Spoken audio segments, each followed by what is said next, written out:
প্রিয় ভাইয়েরা, আজকে আমি আপনাদের একটা বিষয়ে সতর্ক করে দিচ্ছি, বিশেষ করে সতর্ক করে দিচ্ছি আলেমদেরকে। আজিবাতিল আজিবা কিতাবে বাবু ফি খুরুজিল হারজি এখানে আসছে আবু মুসা আশআরী রাদিয়াল্লাহু আনহু থেকে বর্ণিত। তিনি বলেন, রাসূলুল্লাহ সাল্লাল্লাহু আলাইহি ওয়াসাল্লাম বলেছেন, অবশ্যই তোমাদের পরে এমন একটি সময় আসবে যখন ইলম উঠিয়ে নেওয়া হবে, সে সময় হারজ বৃদ্ধি পাবে। সাহাবায়ে কেরাম রাদিয়াল্লাহু আনহু আজমাইনরা বললেন, ইয়া রাসূলুল্লাহ সাল্লাল্লাহু আলাইহি ওয়াসাল্লাম, মাল হারজু, হারজ কি? ক্বাল আল কতলু। রাসূলুল্লাহ সাল্লাল্লাহু আলাইহি ওয়াসাল্লাম বললেন, এটা হচ্ছে হত্যা, অর্থাৎ মানুষ হত্যা। হাদিসটা একবার টাটকা সহিহ বুখারী সুনান ইবনে মাজাতেও আসছে। তো এখানে স্পষ্ট বলা আছে যে, প্রথমে বলা আছে এমন একটি সময় আসবে যখন ইলম উঠিয়ে নেওয়া হবে। তো এখন ইলম, বিশেষ করে দ্বীনি ইলম কী পরিমাণ উঠে গেছে তা এখন আর ব্যাখ্যা করে বলে বোঝানোর দরকার নেই। তো এটা তো মিলে গেছে। এরপর যে ভয়ঙ্কর বিষয়টা বলা হয় সেটা হচ্ছে যে, এরপর রাসূল সাল্লাল্লাহু আলাইহি ওয়াসাল্লাম বললেন যে হারজ বৃদ্ধি পাবে। সাহাবায়ে কেরাম রাদিয়াল্লাহু আনহুম বললেন যে, হে আল্লাহ রাসূল সাল্লাল্লাহু আলাইহি ওয়াসাল্লাম, হারজ কি? উনি বললেন কতলু, মানে হত্যা, মানুষ হত্যা। তো এখন দেখেন যে মানুষ হত্যা কী পরিমাণ বেড়ে গেছে, এগুলো কোনো ব্যাখ্যা করার দরকার নয়। আপনারা শুধু দেখেন যে পৃথিবীর চারপাশটা একবার চেয়ে মানুষ হত্যা কী পরিমাণ বেড়ে গেছে। আমি চাইলে অনেক দেশের নাম করতে পারি, আপনারা শুধু দেখে নেন পৃথিবীর চারপাশটা চেয়ে, শুধু বাংলাদেশটা দেখে নেন, অন্য যাওয়া দরকার নেই। এই ভারতবর্ষটা দেখে নেন, ফিলিস্তিন, সুদান ইত্যাদি, মানে কী পরিমাণ মানুষ হত্যা বেড়ে গেছে, এগুলোকে আজকে ব্যাখ্যা করার দরকার আছে? ব্যাখ্যা করার দরকার নাই। তো এখানে আরেকটা বিষয় হচ্ছে কি জানেন, যে আপনারা জানেন যে এই উপমহাদেশে, বিশেষ করে এই বাংলাদেশে একটা গণহত্যা হবে ভারত কর্তৃক, যারা হাদিসে বলা আছে। তো এই হত্যাটা যাদের উপর হবে, হারজটা যাদের উপর বেশি পরিমাণ সংগঠিত হবে, তারা হবে আলেমরা। যতটুকু আমি বুঝেছি, কেননা আজিবাতিল আজিবা কিতাবের এই কিতাবুল ফিতানে বাবু ফি বিদায়াতিল ফিতান এখানে আসছে যে 84 নম্বর হাদিসটা পাবেন যে, আন আনাসিন ক্বালা রাসূলুল্লাহি সাল্লাল্লাহু আলাইহি ওয়াসাল্লাম, ইয়াতি আলা হায়াতিল উলামাই জামানুন ইযা ক্বাতালু কাল ইবাদাতিল জামাআতি ইয়া লাইতা লাহুম লাউ আন্নাহুম লাম ইয়াত্তাখিযু করারান খাতাআন তাবাআন আলাল কিবরিয়াই। আনাস রাদিয়াল্লাহু আনহু থেকে বর্ণিত, তিনি বলেন, রাসূলুল্লাহ সাল্লাল্লাহু আলাইহি ওয়াসাল্লাম বলেছেন, আলেমদের জীবনে এমন একটি সময় আসবে যখন তাদেরকে গণহত্যার হত্যা করা হবে। হায় আফসোস তাদের জন্য যদি তারা অহংকারের বশত ভুল সিদ্ধান্ত না নিত। তো এখানে স্পষ্ট বলা আছে যে একটা গণহত্যা করা হবে। হারজ মানে হত্যা করা চলছে। তো হারজের একটা শাখায় গণহত্যা হবে। এটা হবে হারজের একটা চূড়ান্ত মাত্রা, একটা ধাপ, যে আলেমদেরকে গণহত্যা করতে হবে। আর এখানে বলা আছে আলেমরা ভুল সিদ্ধান্ত নেবে। সেই ভুল সিদ্ধান্তটা কি, সেটা আপনারা অনেকেই হয়তো জানেন, যে ইমাম মাহমুদ হাবিবুল্লাহ যখন মানুষদেরকে ডাকছে একতার দিকে, জিহাদের দিকে, সতর্ক করছে গাজওয়াতুল হিন্দের বিষয়ে, মুশরিকদের আগ্রাসন বিষয়ে, বাংলাদেশে যে মুশরিকটা গণহত্যা চালাবে এটার বিষয়। তো অনেক মানুষের ক্ষেত্রে, সাধারণ মানুষের তো বাদ দিলাম, সাধারণ মানুষ তো বুঝে না, তাদের পক্ষে বললেও সমস্যা নেই, বিপক্ষে বললেও সমস্যা নেই, তারা সাধারণ মানুষ। তো আলেমদের ক্ষেত্রে এই অহংকারটা বেশি আসে। আমি দেখেছি, আমরা দাওয়াতে দেখেছি, তারা এমনিতে অনেক ইলমের অধিকারে বোঝায়, কিন্তু যখন ইমাম মাহমুদের বিষয়ে বলি তখন তারা এমন কথা বলে, এত হালকা কথা বলে যে আসলে একটা মূর্খ মানুষ কথা বললেও এটাকে বলতাম, এটা মূর্খ মানুষের কাছ থেকে কথাটা নেওয়া যায় না। আলেমরা এরকম হালকা পাতলা কথা বলে, মানে এরকম কথা বলে যে সে একজন আলেম নাকি মূর্খ মানুষ, এটা পার্থক্য করা যায় না। ইমাম মাহমুদের বিষয়ে কথা বলে এরকম।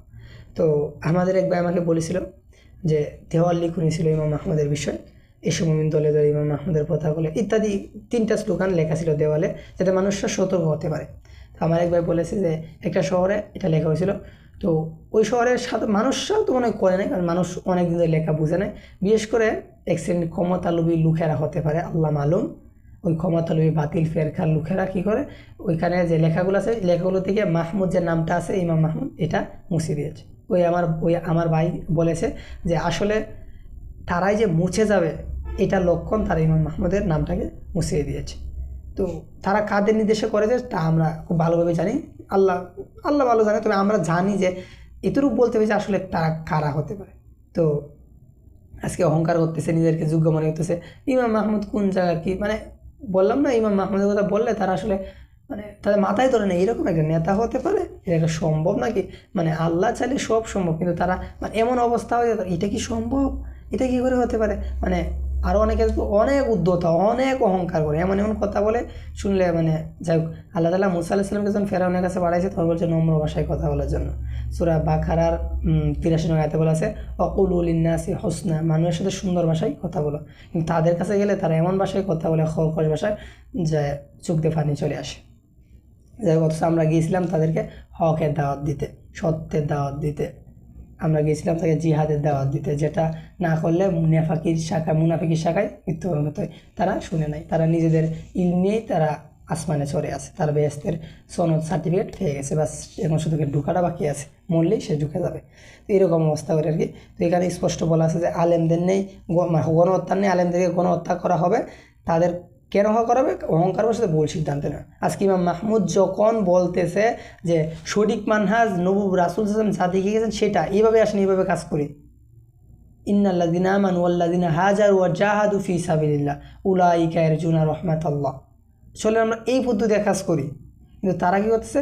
অহংকার বশত, ক্ষমতার লোভে ইমাম মাহমুদের মতন একজন লোক কোরআনের বিধান বাস্তবায়ন করতেছে, কোরআন মাফিক চলতেছে, তারা হিজরত করতেছে, জিহাদের জন্য তৈরি হচ্ছে, এগুলো অনেকে সহ্য না। পুলিশ অনেক আলেম দেখছি তারা পুলিশকে বলে এদেরকে ধরে নেওয়ার জন্য, আপনারা জানেন বিবিসি বাংলা নিউজ করছিল।